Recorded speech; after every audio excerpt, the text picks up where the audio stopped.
So, thank you, Sissy.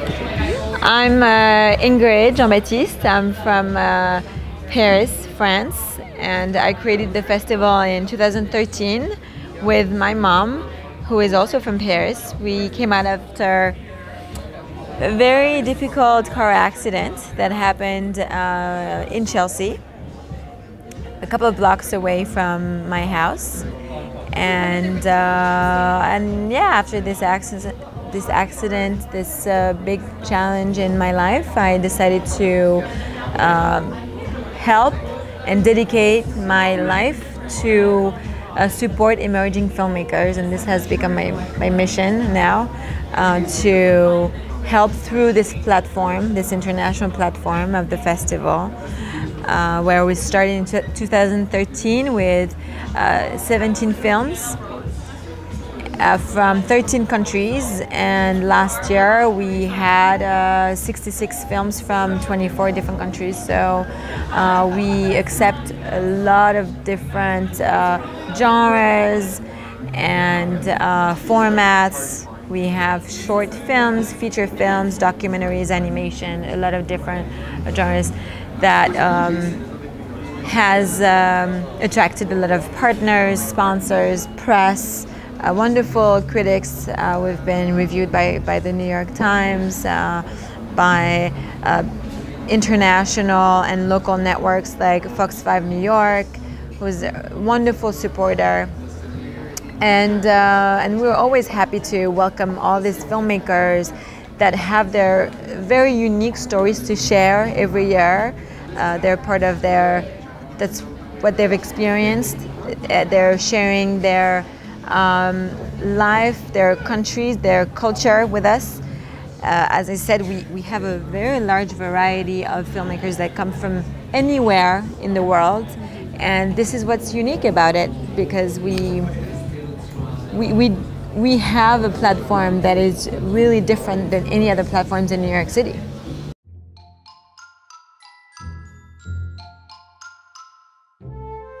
My mom and I have always been very close.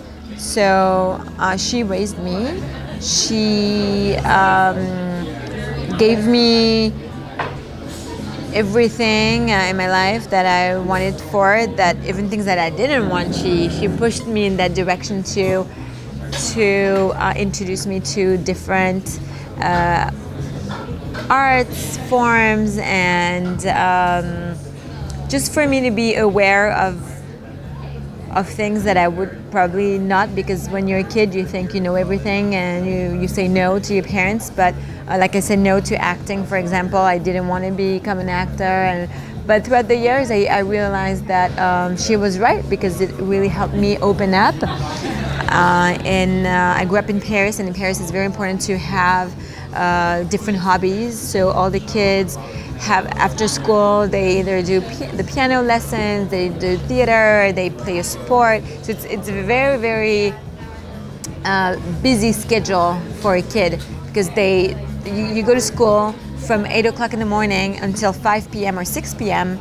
and then after school you do your homework, and after your homework or before your homework you have all these different activities. And so all these things that have really enriched me to become who I am today. To open up, and especially theater. Even though this is not something I wanted to do, I did it. I experienced it in France, but I experienced it here at the Lee Strasberg Theater and Film Institute in New York, and this has really changed me as a person. It really changed who I am today. I mean, after doing the 2-year program, which is a very intense program where you go through different exercises, you go back to very difficult moments in your life to apply that to your acting, and all this, it was very therapeutic. And so I learned about myself, and it gave me strength, it gave me power, to confidence also to become who I am today. So all these things that I did in my life, I was, before doing this, I also was a journalist. Right. So this is why the festival has this voice today and has this focus and mission. Because of me being a journalist, I really wanted to share a message. And through this platform, this is the same message I want to share, giving voice to emerging filmmakers.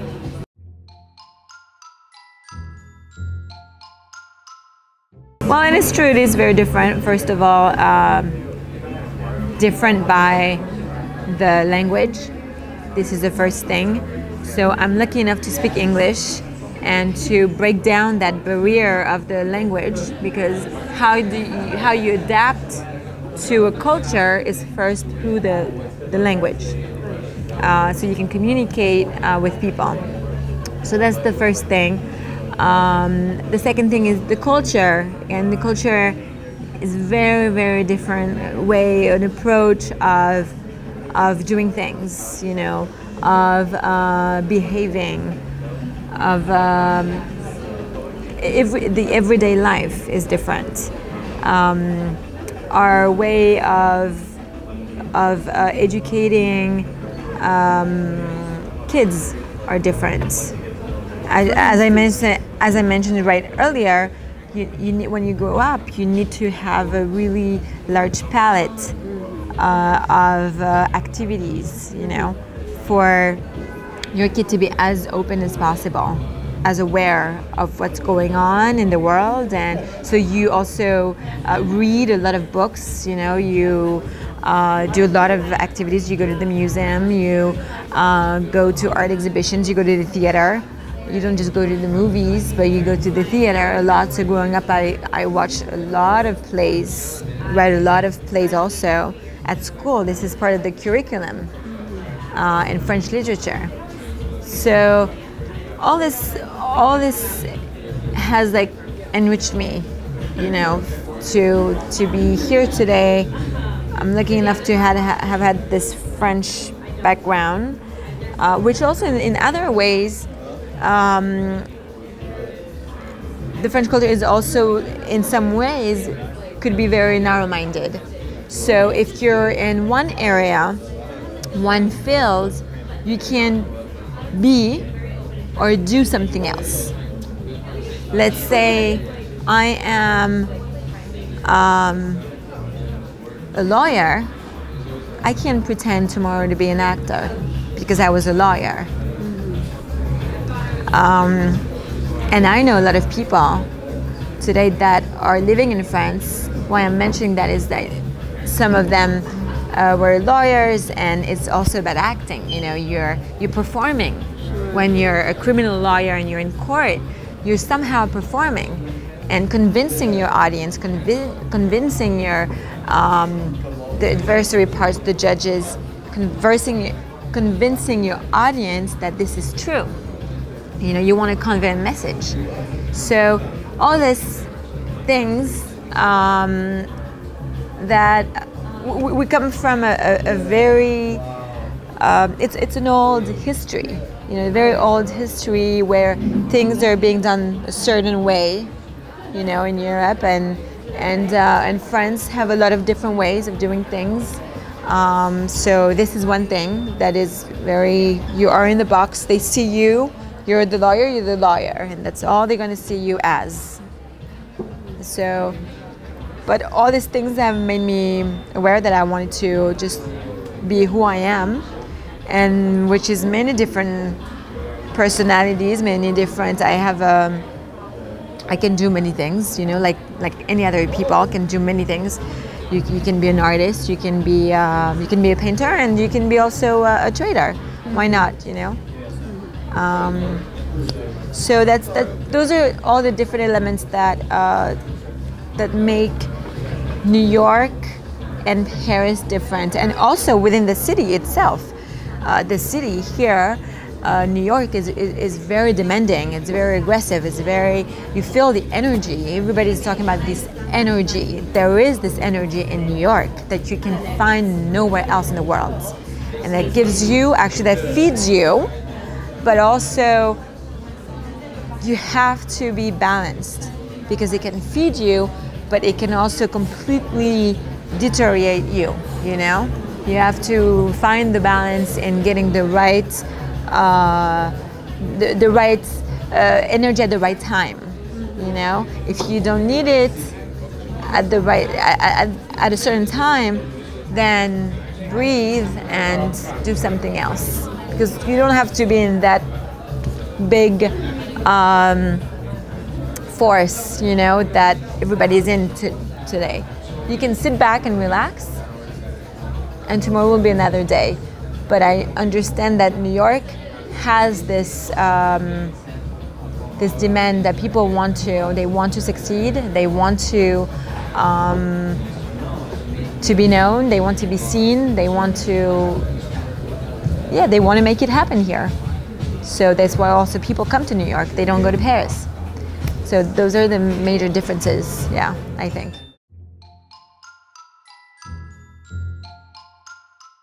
You know, it's funny you asked me that 4 years later after I had the idea, because it's a completely different process that I was in back then and that I am in now. If I knew now, I would probably gone a different way. But back then, it came out after a very difficult, challenging, and life-changing experience, which was my accident. So after you live life and death experience in your life, the thought process, all these things that are not possible to you, just are completely inexistent, you know.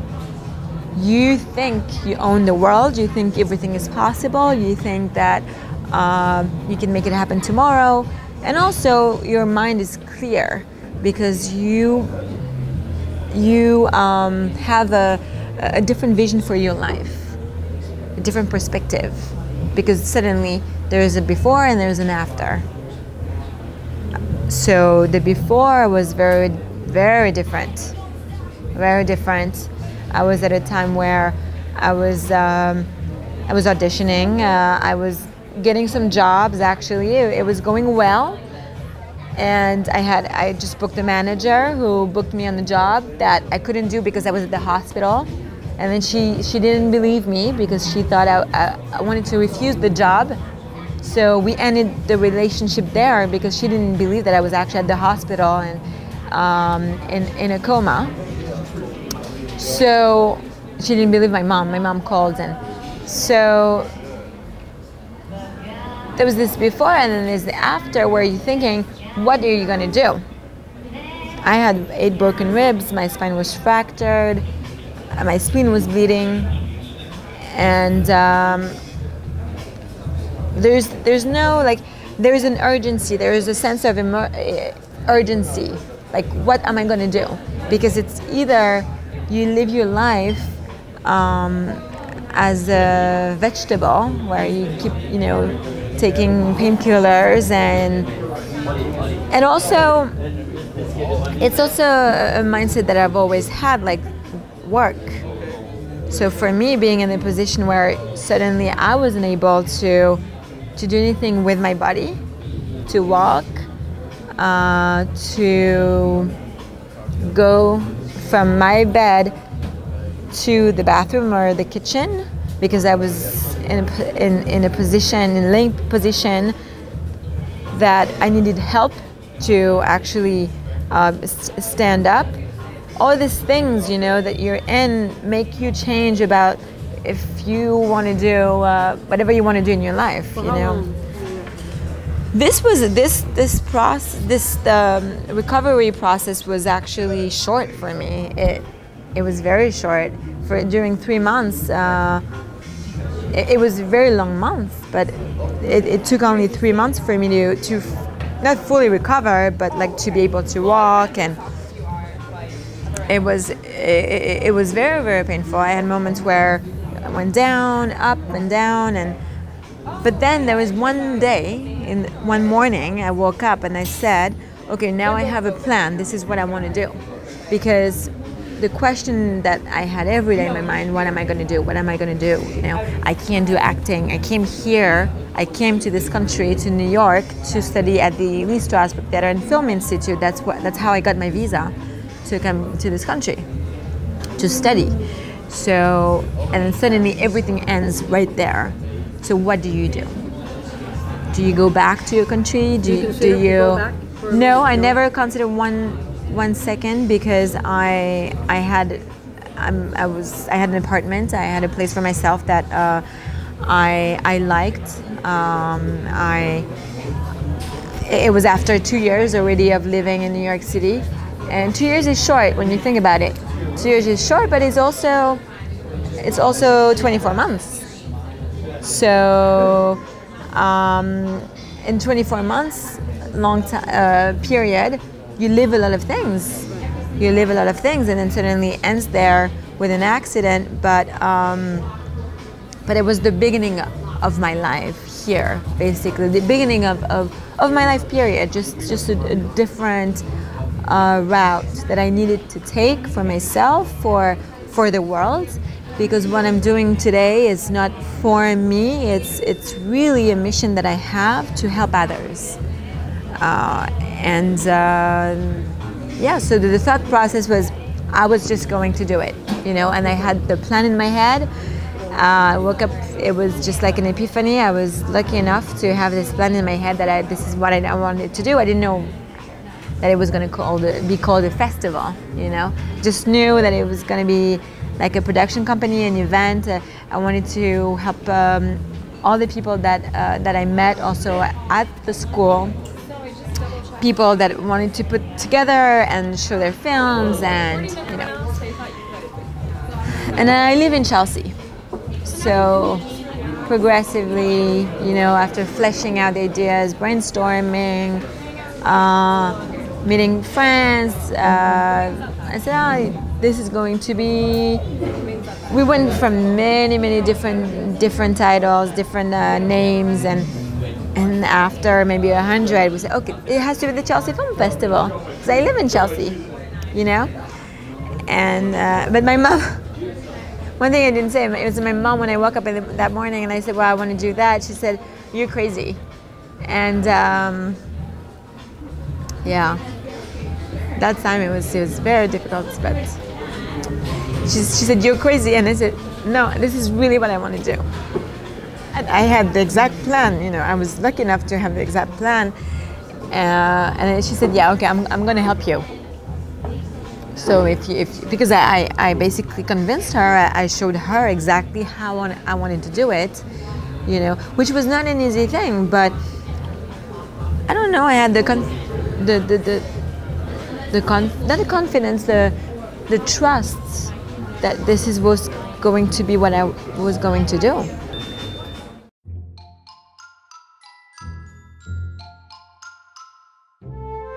So, because again I was a journalist, because I've always wanted to give voice through journalism. Actually, I wanted to become either a journalist or a lawyer to defend people, to give voice. So because of all this, because of who I am and the purpose why I'm here on this earth, is to do something with my work. So if I can show films that have a purpose and raise awareness about certain subjects, you know, that we don't necessarily hear in the news or online, then why not with a film? And a film is a very powerful medium to raise awareness, to touch people. So that's why the Chelsea Film Festival exists.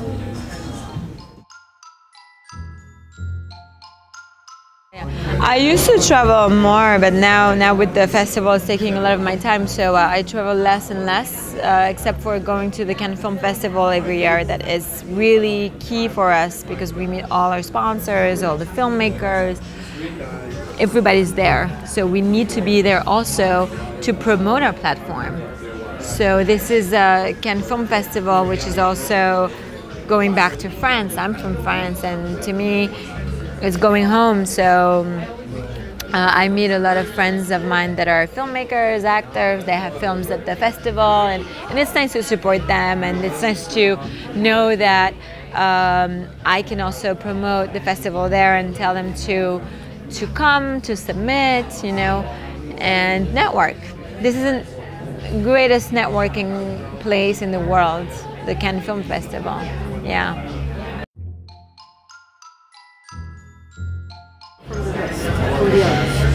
Well, you know, as I said, I mean, it's right there. I mean, the how do you call it? The message of the festival, the global issues component of it, being also very international. This is how we are different from any other festival.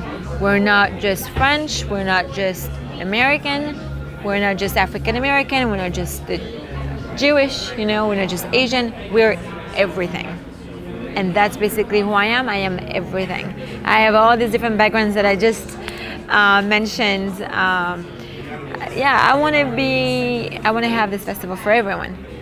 Yeah, I want to be something for everyone except for emerging filmmakers. This is the one thing that I'm going to keep. It's really dedicated to the first timers, second timers. This is how it's different also.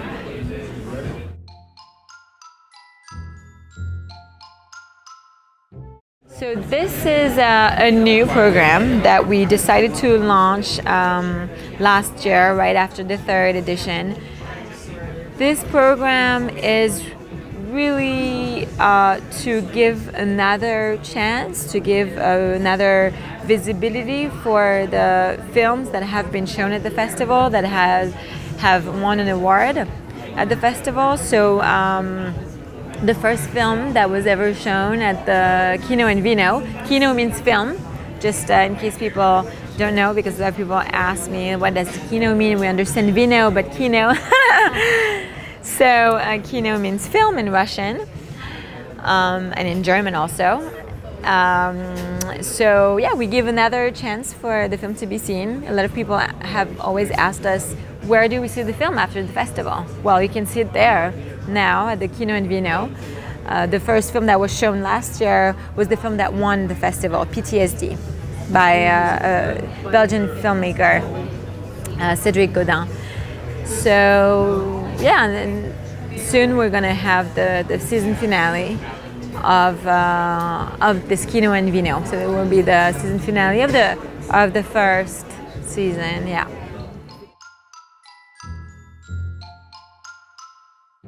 And then after this, we have a networking session, which is like a cocktail, the Vino part, where people come up to the lounge and at the theater, and they meet with the filmmakers, the cast, crew, everybody from the film, and it's a wonderful opportunity for people to network there. And it is a red carpet event, so we do pictures on the red carpet. Everybody's dressed beautifully for this event. And after the cocktail, we have an after party. It's really a full night for the filmmaker. We really, we celebrate independent filmmaking. We put the light on that filmmaker and everybody else that is involved in the film. And we promote that before, during, and after. So it's another chance for the film to be seen, to be known. Yeah. Yeah, we do have on our website, they can help, and there's a form people have to fill out to become a volunteer. And we welcome a lot of volunteers every year. So it's a wonderful opportunity for them to understand what are the ins and outs of the festival. It's not just glamorous, it's really, really a lot of work. So we make sure that we have strong candidates, because it is a lot of work for them, but it's a wonderful experience. Wonderful experience. They get to meet people from the industry. They get to understand production if they want to be part of a production crew, whether it's going to be on a set for film or something else. This is production. So you want to be on time, you want to behave a certain way, you want to respect, call sheets and etc. etc. So this is, if people want to volunteer to the festival, we accept a lot of volunteers. Yeah, about 100.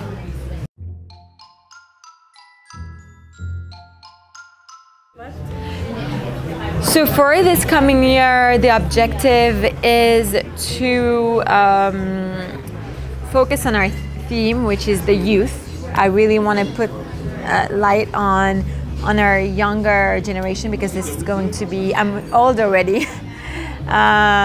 So there's another generation that's going to come after us. It's already there actually. They do films, they act, they know how to edit.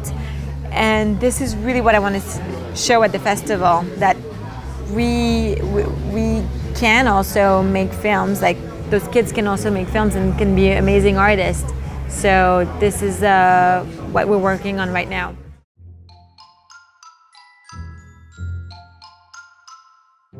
Wow.